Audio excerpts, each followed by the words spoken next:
Disolver. Disolver temporalmente el Congreso de la República. También no es plagio, es copia. ¿Es copia, dice? Es terrible, ¿ah? Qué hombre visionario ese cojudo. Sí, me declaro inocente, totalmente inocente.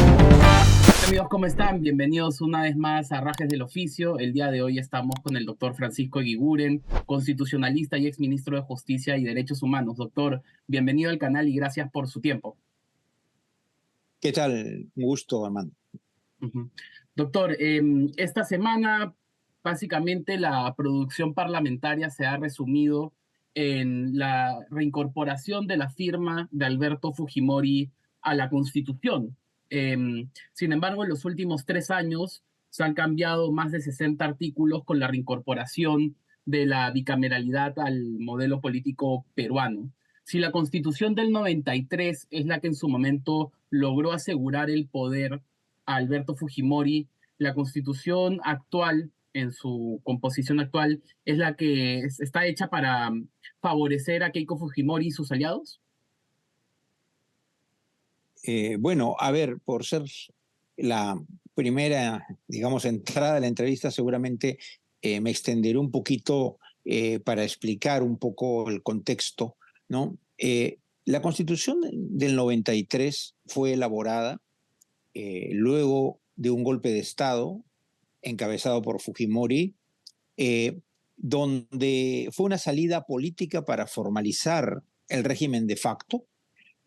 No había un reclamo de una necesidad de una nueva constitución ni cosa por el estilo, o en todo caso se podían plantear cambios puntuales. Pero se prefirió la figura de un Congreso Constituyente democrático donde el fujimorismo tenía mayoría absoluta, es decir, que podía convertir en norma constitucional un poco lo que le apeteciera.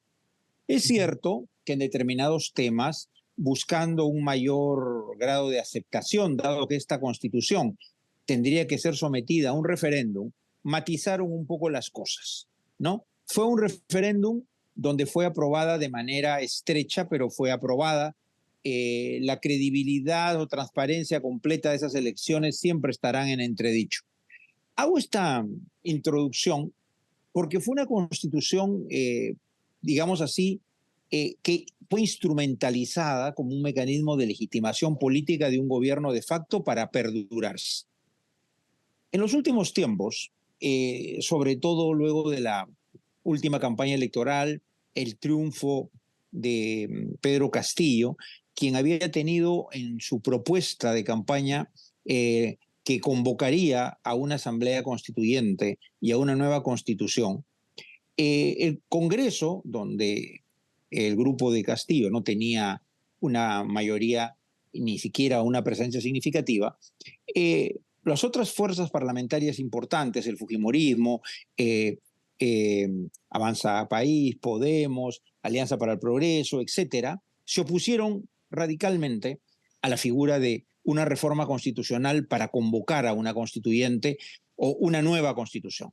Sin embargo, como usted dice bien, lo paradójico de todo esto es que este Congreso ha realizado de manera bastante acelerada un conjunto de reformas formales de la Constitución sobre temas trascendentales únicamente para satisfacer sus intereses políticos de una, digamos así, mayoría parlamentaria. Primero contra Castillo y dejado de lado y vacado Castillo, dado que la vicepresidenta y luego presidenta Dina Boluarte se alineó con esta mayoría parlamentaria, o sea, no hay un interés directo de vacarla ni cosa por el estilo, pero sí de afianzarse el Congreso como el ente político hegemónico. Muchas de estas reformas se han hecho para consolidar una mayor gravitación y hegemonía política del Parlamento y limitar un poco el poder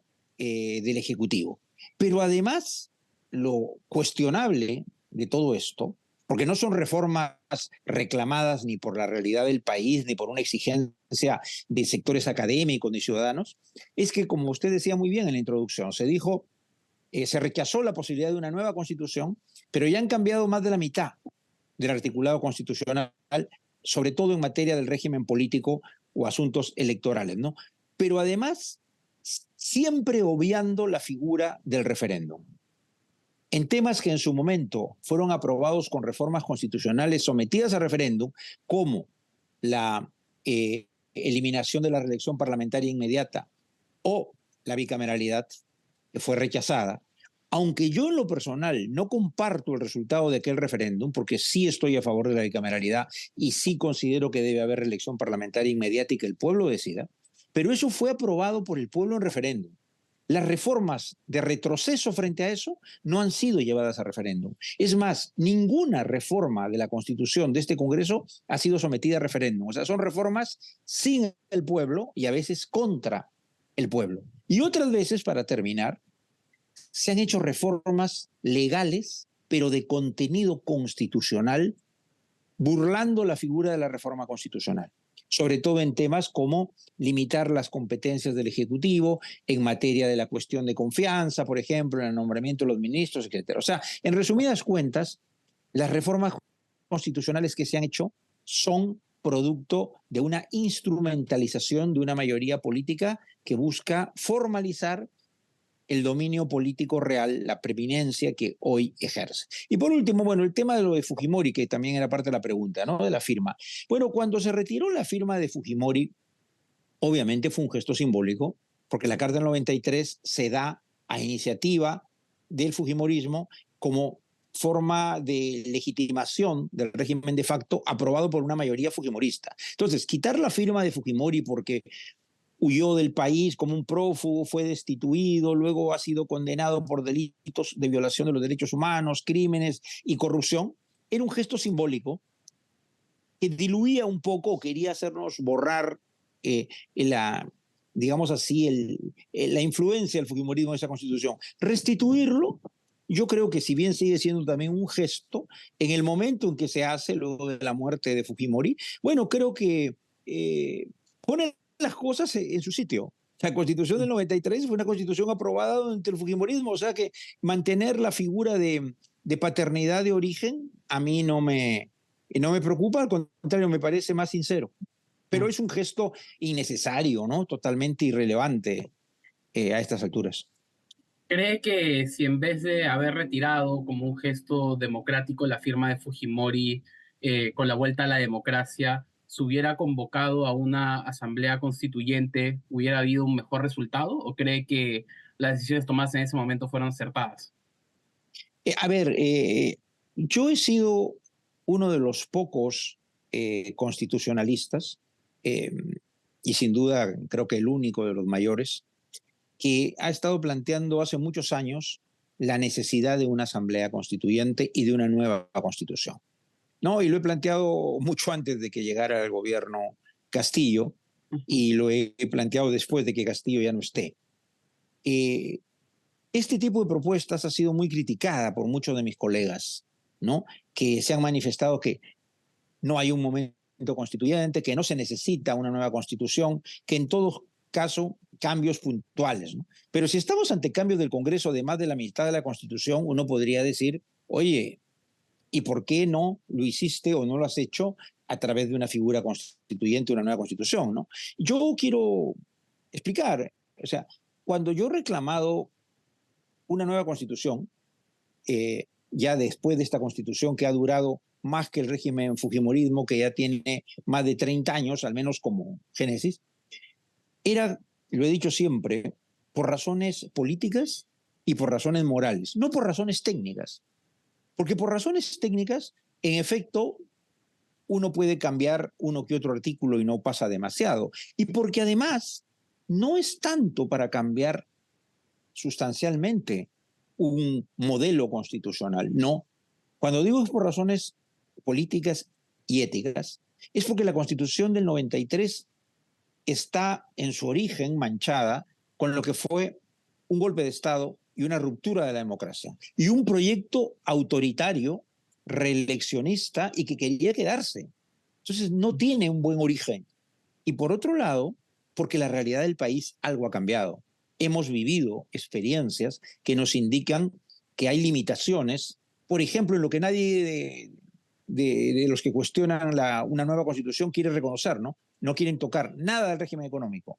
Y la pandemia nos demostró la precariedad, ¿no? Había habido crecimiento económico, hay sectores del país que en efecto han progresado, se han enriquecido, la economía, bueno, está bien, pero cuando hubo una crisis, el modelo económico, este papel pasivo inútil del Estado no pudo enfrentar la muerte de 200.000 peruanos, la necesidad de camas, hospitales, UCI, oxígeno, atención a enfermos o atención a personas en pobreza, ¿no? Entonces, en verdad, yo creo que se necesita un nuevo pacto político con nuevas fuerzas sociales que no existían en el 93, salvo el fujimorismo, y lo más importante, que nuestro país, después de mucho tiempo o por primera vez, tenga una constitución escrita, conversada, debatida, pactada en democracia. Porque la del 79, como la del 93, y podemos seguir yendo atrás, fueron hechas en medio de regímenes de facto, no en democracia. ¿Por qué no podemos hacer una constitución en democracia? Entonces, como digo, son razones más políticas y éticas que no han cambiado hoy. Las reformas técnicas puntuales se pueden hacer en cualquier momento. Doctor, yo soy estudiante de Derecho, además de ejercer el periodismo, y durante toda la carrera, la mayoría de autores y juristas que leemos, en algún momento de la vida democrática peruana participaron políticamente. Sin embargo, al día de hoy estamos en uno de los momentos donde menos juristas participan activamente en la vida política del país, ¿no? Por lo que más allá de que si estamos o no en un momento constituyente, no le preocupa el resultado de lo que pueda salir si es que se convoca una asamblea constituyente en este momento. Sí, muchísimo. Por eso, conversando hace algún tiempo con algunos de mis alumnos, amigos, yo les decía, a ver, yo tengo esta propuesta, pero viendo lo que pasa en el país, ya no estaría tan seguro, porque la siguiente pregunta que me va a hacer, en algún momento me la va a hacer, es si hay un momento constituyente o no. Y la verdad que es muy difícil saberlo. Podemos conversarlo después, pero en la idea de que existan amplios sectores del país que reclaman una nueva constitución, no. No hay, y yo agregaría, nunca lo ha habido. Ni la del 79 fue reclamada por nadie, porque la gente pedía cuando el gobierno militar se iba a ir nuevas elecciones generales y que se vayan, pero el gobierno condicionó su salida a un proceso constituyente previo para ir moderando las aguas. Y en el 93 el golpe Fujimori, que fue un golpe autoritario, nadie pedía una nueva constitución y fue el camino instrumentado también de transición. Entonces, la verdad que la experiencia de nuestras dos últimas constituciones, y podríamos seguir más atrás con la del 33, nunca han nacido de un reclamo ciudadano. No han nacido de eso. Han sido como para legitimar realidades políticas, y yo lo decía, para darle un sustento democrático a la constitución que nos rige, que no sea nacida de un golpe de Estado, ni de un gobierno que luego se demostró un gobierno violador de derechos humanos y corrupto, ¿no? Pero sí, viendo lo que hay en el país, es totalmente válida su preocupación y mi temor, ¿no? Por eso, o sea, ¿qué cosa saldría? De repente no sale muy distinto a lo que hemos tenido en los últimos tiempos al Congreso de... Es una posibilidad. Por eso, a veces, la figura de una asamblea constituyente tiene como mecanismo de control, digamos así, que tú digas, vamos a elegir una asamblea constituyente, pero ojo, esa constituyente solo hace su constitución y se va a su casa. 2, los constituyentes no pueden postular como congresistas en la siguiente elección. Allí, pues quien quiere estar más en la vida política, pues va a decir, a ver, la constituyente será un año, y eso si me va a descalificar para ser congresista o para hacer política, mejor me guardo, no me meto a esta tontería, ¿no? Ya. Por otro lado, podría pensarse también en una fórmula donde una comisión participe formulando un proyecto que luego se le entrega al cuerpo constituyente para lo perfeccione, porque los especialistas tampoco es que tengamos la legitimidad política para ser representantes en una constituyente, pero que hay que hacer un aporte, sí, un aporte especializado, sí se necesita, ¿no? Ojalá que a la constituyente llegaran gente que sepa un poco del tema, ¿no? Pero no se puede garantizar, no. Puede salir tan igual o peor que lo que tenemos, pero entonces eso ya nos refleja pues un problema institucional de nuestra democracia y de nuestra representación política, ¿no?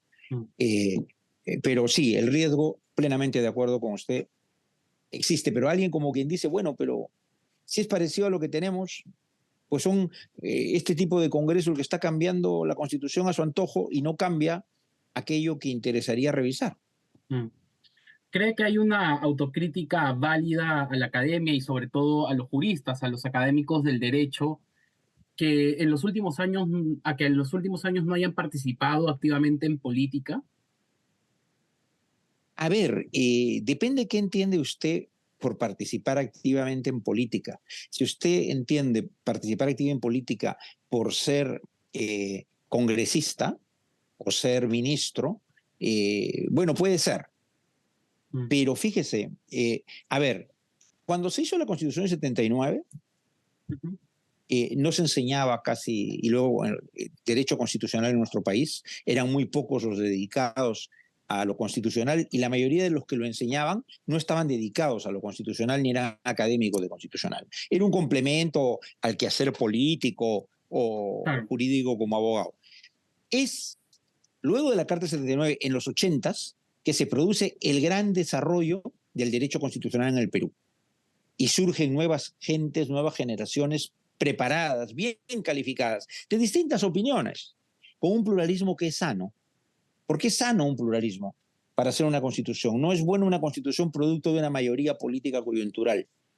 Pero luego hemos vivido un cierto retroceso, pero en los últimos tiempos tenemos a distintos colegas, amigos míos, mayoría, pero bueno, en lo cual discrepamos, que los vemos, digamos, justificando o formando parte, quizás no en el Congreso, pero en muchas de las medidas aprobadas por este Congreso o por este gobierno.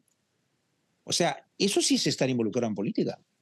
No quizás, como digo, como congresista, pero de repente ni siquiera necesariamente como ministro, pero sí representando opiniones o justificando posturas. Así como yo, que no me gusta parecer mucho, pero que cuando critico al gobierno, critico al Congreso, bueno, es una forma de hacer, yo diría, política o docencia política no partidarizada, pero que podría no parecerlo, ¿no? Porque diría, bueno, no estás en ningún cargo público, no estás muy activamente en la batalla, pero yo diría que hay distintos escenarios, ¿no? Y yo creo que sí, los constitucionalistas, que no podemos ponerlos en un mismo saco, salvo por el interés o la práctica de la disciplina constitucional, sí hemos estado de alguna manera involucrados, justificando o criticando lo que está pasando. Quizás no en la primera fila, pero sí metidos.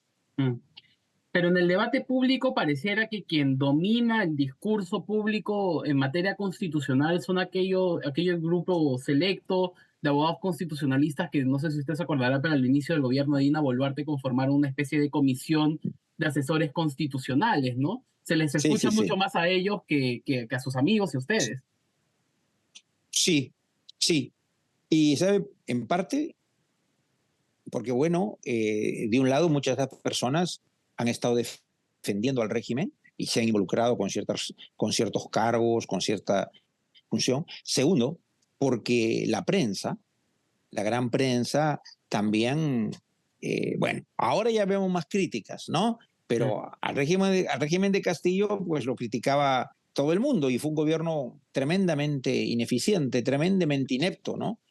Entonces, les gustaba a la mayoría de medios de prensa, digo de la prensa radial, televisiva, escrita más tradicional, darle cabida a estas personas. O sea, porque lo que interesaba era acabar rápidamente con ese gobierno, ¿no? Y las otras personas sí estamos más refugiados en el quehacer académico. Sí, es una crítica válida. No hace mucho, bueno, ya hace algunos meses, un grupo de estas personas, pues hemos formado la Sociedad Peruana de Constitucionalistas. No somos muy activos todavía, en efecto, porque tampoco se quiere entrar en un activismo de confrontación política, se quiere trabajar más docencia, etcétera. Pero es totalmente válida lo que usted dice, pero en parte a veces no es por falta de interés, sino porque durante un buen tiempo la prensa, o mucha prensa, privilegió invitar a sus amigos y caseritos, en caso de algunos canales es notorio, ¿no? Hay gente que 1 o 2 veces por semana siempre allí, y no sé muy bien si es porque los invitaban, se autoinvitaban o era un pacto, pero sí, muchas de ellas, de estas declaraciones, son gente que no necesariamente sintoniza con lo que está pensando la gente, la calle, o los jóvenes en la universidad, pero sí es la voz que más se difunde a través de los medios, sí. Créanme que en este último punto la autocrítica no era, o la crítica no era para ustedes, sino para quienes convocan solamente a ese lado del discurso público que pareciera y mostraran que hay un discurso homogéneo a nivel constitucional, ya que invitan al mismo grupo, cuando en los hechos no es así, ¿no? Pero la gente, digamos, más o menos interesada se da cuenta, ¿no? Claro, lo que pasa también, a ver, yo le digo, yo soy bastante directo, bastante transparente, ¿no? Y más aún a estas alturas de mi vida, con mayor razón.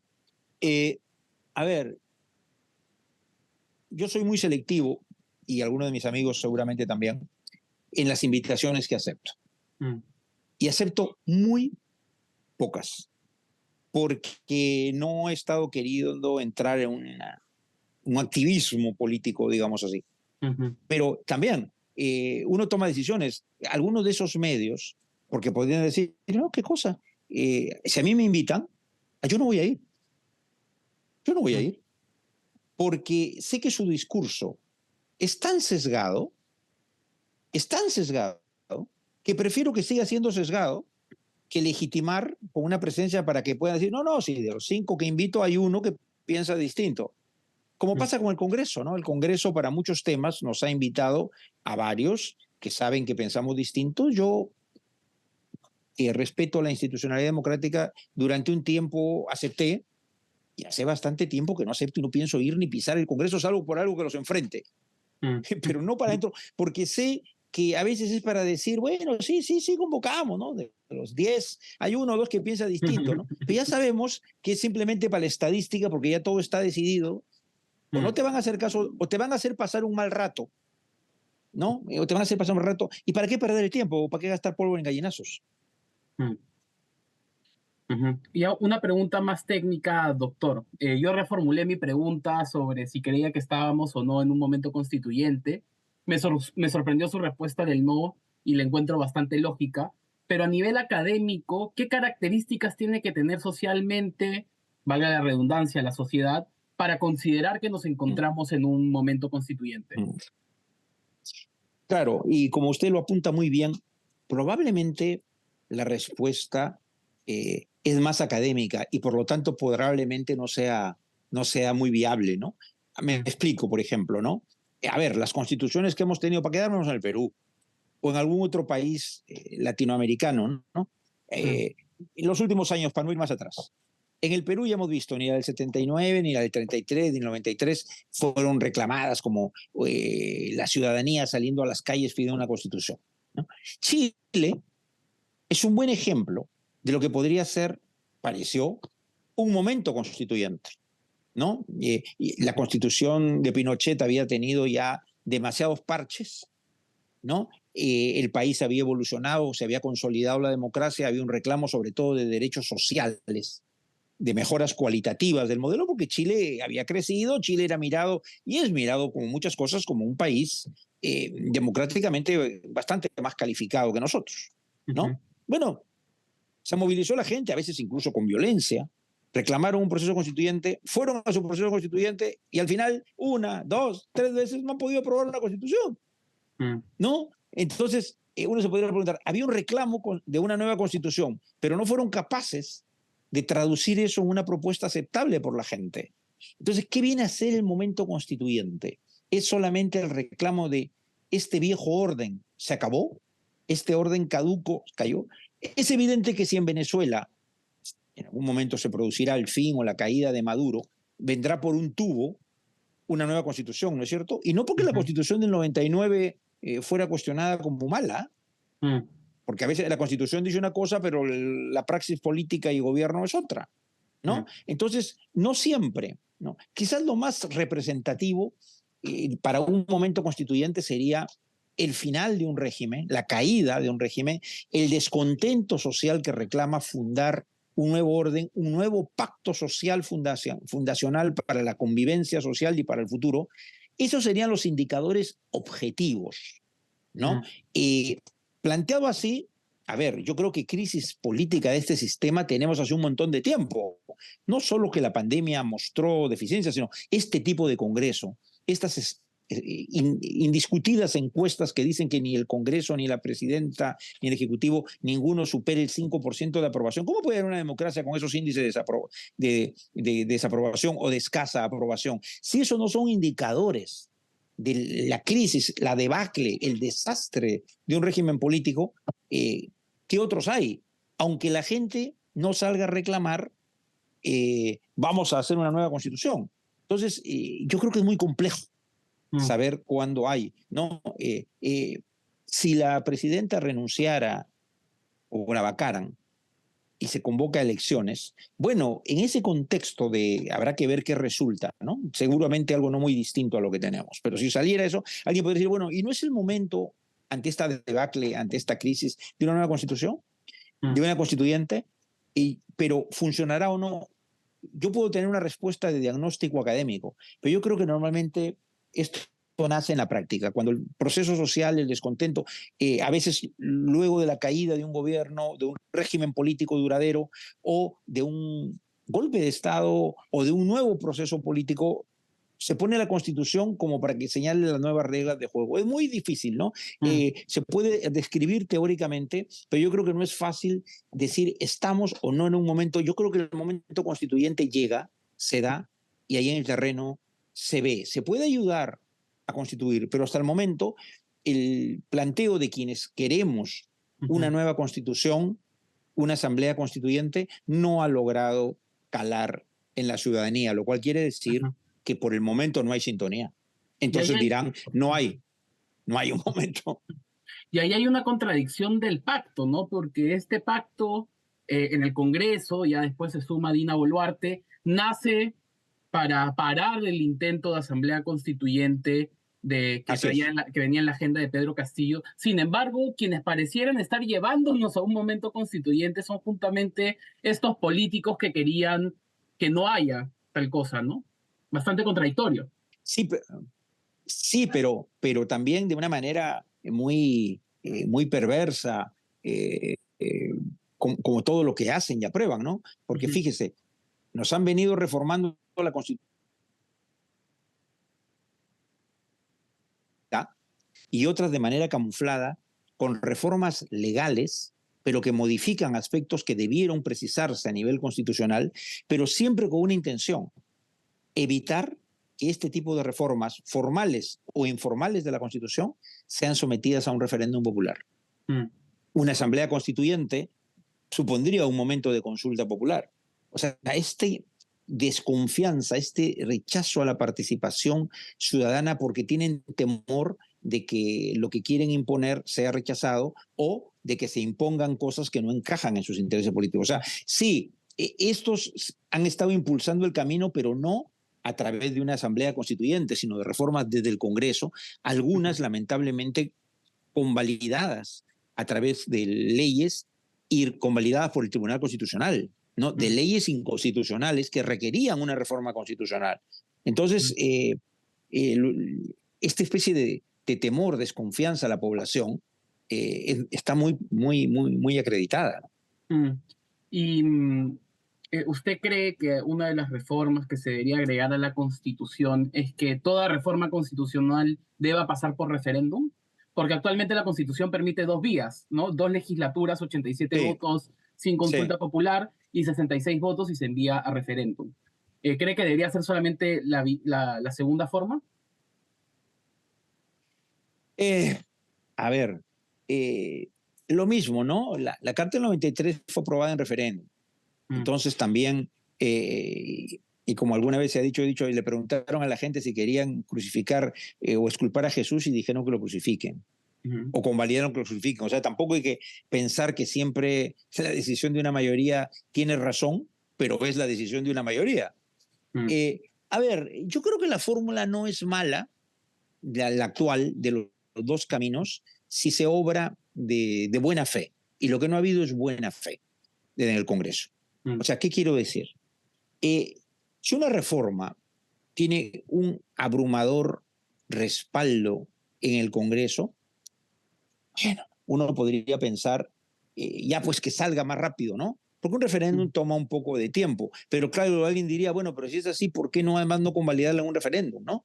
Pero aquí no se ha evitado, fíjese, el retorno a la bicameralidad se aprobó creo que 1 o 2 veces antes de su aprobación final, porque lograba la mitad más 1, digamos, y tenía que ir a referéndum, pero nunca la quisieron llevar a referéndum. Y la guardaron hasta que consiguieron aprobarla por más de 2/3 y luego ratificarla en otra elección. O sea, para obviar, para evitar el referéndum. No sé si toda reforma es indispensable que vaya a un referéndum, ¿no? Quizás debería haber el criterio, podría decirse, aquellas que puedan implicar afectaciones en el llamado núcleo duro de la Constitución, en cuanto al régimen político, en cuanto al modelo económico. O sea, si son temas que van a afectar el núcleo duro de la Constitución, yo creo que sin duda sí.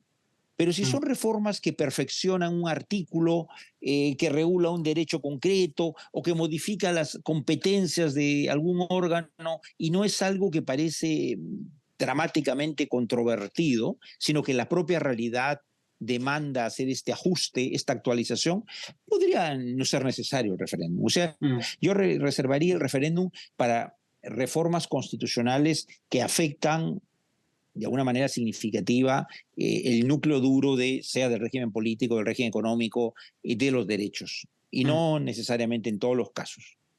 Pero lo que usted menciona muestra un problema de fondo mayor, ¿no? Y es que pareciera que el problema no está en los instrumentos legales, políticos, constitucionales, sino en los operadores políticos, ¿no? Ya que... Es que ese es el problema. Yo creo que usted está afirmando lo que es el nudo del problema. Así como cuando yo le decía lo del poder constituyente, que yo le puedo dar tal vez una respuesta académica, pero probablemente no sirva. O sea, porque, a ver, a veces la Constitución por esencia, porque es una norma general, es una norma bastante abierta a la interpretación, al desarrollo legislativo, claro, respetando sus núcleos, sus esencias, muchas veces una mala Constitución se mejora con el paso del tiempo, con ajustes y desarrollos legislativos, con precisiones jurisprudenciales. Por ejemplo, el régimen económico neoliberal de la Carta del 93 fue bastante modificado por el Tribunal Constitucional, en la jurisprudencia del Tribunal Constitucional durante la primera década de este siglo y en algún momento. Lamentablemente, mucho de lo que dijeron esas sentencias del tribunal nunca se plasmó ni en reformas constitucionales, ni siquiera a veces en leyes de desarrollo. Por lo tanto, han caído en el camino, han vuelto a ser dejadas de lado, porque nunca lograron, digamos, traducirse más allá que en jurisprudencia del tribunal, que luego cambios en el tribunal por su composición las han ido dejando de lado. Entonces, una constitución muy buena puede ser técnicamente, puede ser llevada al desastre por malos operadores, y una constitución mala o normalita puede ser mejorada por parlamentarios competentes o por la jurisprudencia, ¿no? Entonces, sí, yo creo que el principal problema que hoy tenemos ya no es tanto la Carta 93, ¿no? Vamos a llegar a la paradoja que mucha gente de los que queremos o queríamos una constitución, ahora resulta que somos los que cuestionamos la inconstitucionalidad de muchas normas, ¿no? Con lo cual estaríamos defendiendo la Carta del 93. Es que la Carta del 93 no es ni toda mala, ni técnicamente sea ese el problema. Por eso yo decía, es un problema político y moral el de la Carta del 93, ¿no? Entonces, claro, ahora quienes defendemos más el respeto a ciertas cosas de esta constitución malnacida, somos los opuestos a ella, porque quienes le están sacando la vuelta, quienes la están destruyendo, son precisamente los que se oponían a tocarla, los que se oponían a cambiarla y los que están comprometidos con el actual régimen político. Sí, pues esas son las paradojas, esas son las paradojas. Doctor, ya para ir finalizando esta entrevista, a mí creo que muchos ha centrado el debate en lo político, en el capítulo económico, ¿no? Quienes lo defienden, quienes están en contra. Sin embargo, a mí lo que más me preocupa de una posible modificatoria a la Constitución de una Asamblea Constituyente es que en cuarto a la parte de derechos es bastante garantista, tanto con la cuarta Sí. cláusula final y transitoria, el numerus apertus del artículo tercero o cuarto, si no me equivoco, y yo creo que ambos espectros políticos actualmente en el Congreso están en contra de lo garantista de nuestra Constitución, ¿no? ¿Comparte el análisis y la preocupación? Sí, sin duda, sí. No en vano se ha estado planteando otra vez, cada cierto tiempo volvemos a lo mismo, retirarnos del sistema interamericano, Ujú, ampliar la pena de muerte, como si eso pudiera resolver los grandes problemas de la inseguridad ciudadana, del delito, de las violaciones, de la violencia, etc. Eh, eh, el tema económico, además, tampoco es un bloque. O mm, sea, hay cosas que están en el régimen económico de la Constitución que sin duda eh, tienen que mantenerse. La libre iniciativa privada, la libertad de empresa, la libertad de contratación, son derechos que han estado siempre en nuestro ordenamiento constitucional y que existen dentro de un Estado social de derecho también y dentro de una economía social de mercado que yo creo que está formalmente en la Constitución, pero no funciona, ¿no? O sea, yo creo que la figura de una economía social de mercado está bien. Lo que está mal, por ejemplo, es constitucionalizar o sacralizar el rol subsidiario del Estado. Creo que lo que está mal es que el Estado tiene un papel demasiado pasivo en materia económica en nuestro país y a veces uno se pregunta, entonces, ¿para qué existe? mm, Si el mercado y la autosubsistencia de la gente van a resolver los problemas, ¿para qué existe el Estado?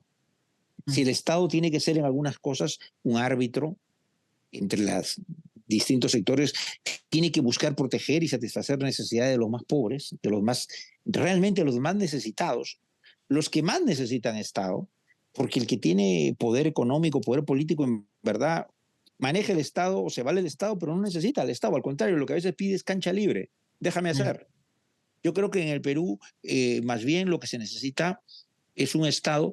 Una frase muy famosa de entre los promotores de la economía social de mercado, que no necesariamente son neoliberales, sino que pueden estar más cerca a un pensamiento del Estado social, ujú, ¿no? Decían algo así como tanto mercado como sea posible y tanto Estado como sea necesario. O ujú. sea, esa flexibilidad es la que le falta a la Carta del 93 y que sí tenía la Carta del 79. ¿Cuántas veces nos enteramos de noticias y cosas y decimos que no puede ser, no, es que no se puede hacer nada porque no se puede tocar los contratos celebrados, aunque sean producto de la corrupción, no se pueden tocar, o aunque estén depredando o destruyendo el medio ambiente, no, sí, pero son garantías, concesiones de venta, eso no se puede tocar. Pues no, no, o sea, por supuesto que se deben respetar, pero si están contradiciendo el fin para el que fueron establecidas, si están generándole un perjuicio al país o si han delinquido, ¿por qué?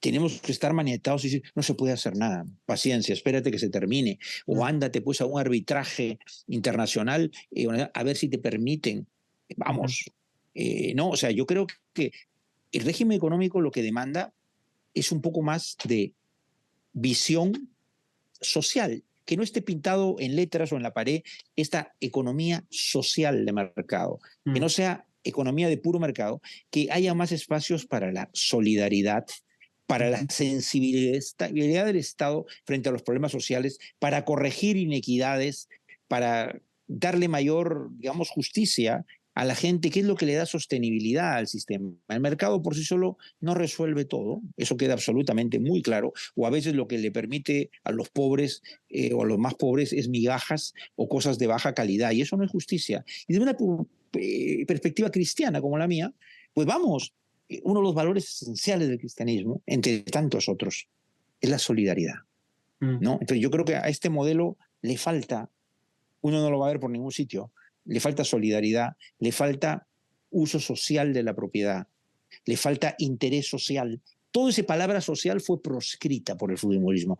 Todo lo social fue eliminado. incluso como causa de expropiación cuando era necesario. ¿No? Tenemos tantas necesidades en nuestro país que no se atienden porque hay la idea de que tienen que ser hechas por el privado y que si el privado no las hace porque no le resulta negocio hacerla, el Estado no lo puede hacer porque no puede romper su rol subsidiario, ¿no? Y por eso tantas cosas siguen pendientes de hacerse, ¿no? No, yo creo que es eso. O sea, no es liquidar, no es decir, oh, hay que pasar a una economía estatista. Eso es absurdo, eso no tiene ningún sentido. No, es darle sentido y carne a una verdadera economía social de mercado con un rostro verdaderamente social, humano. Yo agregaría cristiano. Doctor, ¿no? ¿cómo se extraña a una derecha como la del PPC, de los PPCistas constituyentes del 78, ¿no? Bueno, se extraña una derecha cultivada, educada, democrática, y una izquierda educada, cultivada, democrática. Ese diálogo, ese debate, que valía la pena a veces leerlo en los debates parlamentarios o escucharlo en una asamblea parlamentaria, ahora que incluso a veces se transmiten por televisión, ¿no? ¿Hace cuánto que no vale la pena, ni se escucha nada, ni hay un debate importante? No, la decadencia de estas agrupaciones políticas que no califican la mayoría de ellas como verdaderos partidos, ¿no? Esta debacle de decir que pueden haber 40, 30, 50, ya es ilustrativo de la degradación, ¿no? De la degradación de la política en el Perú. Y claro, con procesos así, con grupos oportunistas así, que reclutan candidaturas, los dueños de los membretes electorales, que son vientres de alquiler, claro, ¿qué puede salir? ¿No? Y la Constitución, pues claro, ¿cómo va a salir una buena Constitución de eso? ¿No? Y claro que se extraña, pero no solo en esa derecha, en esa izquierda, en ese centro, en esos grupos, ¿no? En tantos sectores que incluso con el pensamiento descentralizador, regional de muchos lugares, que encarnaban un debate de altura, de calidad. Eso se ha perdido y nuestra realidad política de hoy, en el Congreso que tenemos, en el gobierno que tenemos, en las agrupaciones políticas que tenemos, es la mejor muestra de que este sistema hace tiempo tocó fondo, pero pues sigue cayendo y no se ve el nacimiento de algo que permita resurgir, ¿no? Seguramente que algún día llegará, confiamos en que ustedes, los jóvenes, lo puedan hacer, pero el panorama en el corto plazo sigue siendo muy desalentador, pienso yo. Doctor, muchas gracias por su tiempo y le agradecemos profundamente por esta entrevista. No, muy contento de estar con ustedes y bueno, saludo a todos y seguramente habrá alguna nueva ocasión de coincidir. Muchas gracias. Seguramente. Y antes de que el doctor nos deje, nos despedimos de ustedes, amigos. Recuerden que si les ha gustado esta entrevista pueden darle like y compartirla si creen que la información acá vertida es importante. Y recuerden que si quieren ayudarnos a seguir haciendo periodismo independiente, pueden hacerlo a través de nuestro Patreon, de nuestro PayPal, haciéndose miembros de la comunidad de YouTube o a través de nuestro código de Yape y Plin. Eso ha sido todo por hoy y nos vemos en la próxima. ¡Chao!